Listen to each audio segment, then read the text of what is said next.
ఈ నెల 23 నుండి 5 రోజుల పాటు నంద్యాల పట్టణంలోని జగజ్జనని అమ్మవారి 17వ ప్రతిష్ఠ వార్షికోత్సవ వేడుకలను నిర్వహిస్తున్నట్లు ఆలయ నిర్వాహకులు పుల్లయ్య తెలిపారు. నంద్యాల పట్టణంలోని శ్రీ జగజ్జనని దేవాలయం నందు ఈ నెల 23 నుండి 27 వరకు అమ్మవారి 17వ ప్రతిష్ఠ వార్షికోత్సవ వేడుకలను ఘనంగా నిర్వహిస్తున్నట్లు ఆలయం నిర్వాహకులు పుల్లయ్య తెలిపారు. శుక్రవారం వార్షికోత్సవాల వేడుకల కరపత్రాలను విడుదల చేశారు. ఈ సందర్భంగా ఆలయ నిర్వాహకులు పుల్లయ్య మాట్లాడుతూ నంద్యాలలో ఉన్నటువంటి జగజ్జనని దేవాలయం ప్రపంచంలోనే 2వ దేవాలయం అని తెలిపారు.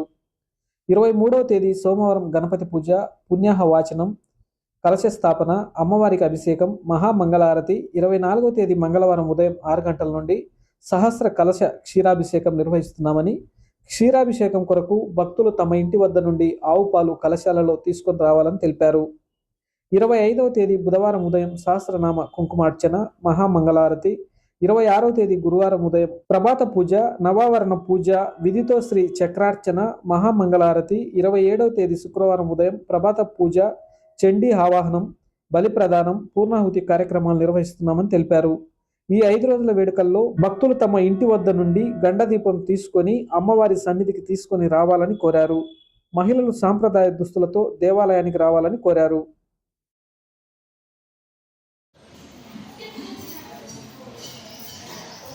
జై జగజ్జనని, జై జై జగజ్జనని భక్తాదులకు తెలియజేయడమేమనగా ప్రపంచంలోనే 2వ మూర్తిగా వెలిసినటువంటి శ్రీ జగజ్జనని అమ్మవారి 17వ ప్రతిష్ఠా వార్షికోత్సవ వేడుకలు ఫిబ్రవరి నెల 23వ తేదీ సోమవారం నుంచి ఫిబ్రవరి నెల 27వ తేదీ శుక్రవారం వరకు 5 రోజులు చాలా కన్నుల విందుగా జరగదు.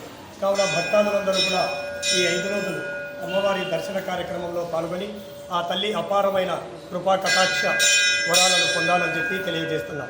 ఈ 5 రోజులు కూడా మీరు జగజ్జనని అమ్మవారికి మంచి పసుపు, కుంకుమ, ఆవు నెయ్యి, మంచి గాజులు, జాకెటు, వస్త్రాలు మీరు తీసుకొని వచ్చి ఇవ్వవచ్చును. ఇవ్వాలి, ఇవ్వకూడదు అనేటువంటిది ఎలాంటి నిర్బంధం ఏమీ ఉండదు. అలా తీసుకొని ఇస్తే గనక మంచిదని చెప్తున్నాం. ఖచ్చితంగా ఇవ్వాలనేటువంటి కండిషన్ అయితే ఏం లేదు. ఈ 5 రోజులలో సర్వజనులందరూ భక్తులు అందరూ కూడా మొదటి 2 రోజులు ఉదయం 6 గంటల నుండి రాత్రి 9 గంటల వరకు గండా దీపాలు ఎవరి ఇళ్ళ దగ్గర నుంచి వాళ్ళు తీసుకొని రావచ్చు. 3వ రోజు, 4వ రోజు, 5వ రోజు అయితే ఉదయం 9 గంటల నుండి రాత్రి 9 గంటల వరకు అమ్మవారికి గండా దీపాలు తీసుకొని రావచ్చు. ముఖ్యంగా ఈ జగజ్జనని దేవాలయంలో రికమెండేషన్లు, ప్రత్యేకమైనటువంటి దర్శనాలు ఏవి ఉండవు. ప్రతి ఒక్కరూ కూడా సర్వజనులందరూ కూడా సర్వదర్శనంలో మాత్రమే పాల్గొని అమ్మను దర్శించుకొని అనంతమైనటువంటి పుణ్య ఫలితాలను పొందాల్సిందిగా తెలియజేస్తున్నాం. సర్వదర్శనంలో అమ్మను దర్శనం చేసుకుంటే 3 దేవతలను దర్శించుకున్నంతటి పుణ్యమే కాకుండా 108 మహాపుణ్యక్షేత్రాల జీవనదుల్లో స్నానం చేసి అమ్మను దర్శించుకున్నంత ఫలితం కలుగును. కావున ఏ దేవాలయానికి, ఏ ప్రాంతంలో, ఏ దేశంలో ఎక్కడికి వెళ్ళినా కూడా భగవంతుడిని, ఆ అమ్మవారి మూర్తులను, దేవతా రూపములను మీరు సర్వదర్శనంలో మాత్రమే దర్శనం చేసుకునవచ్చును. ఇట్లు ఈ దేవాలయంలో అందరూ సమానమే, అందరూ బాగుండాలి, అందరూ ఆహ్వానితులే. జై జగజ్జనని, జై జై జగజ్జనని.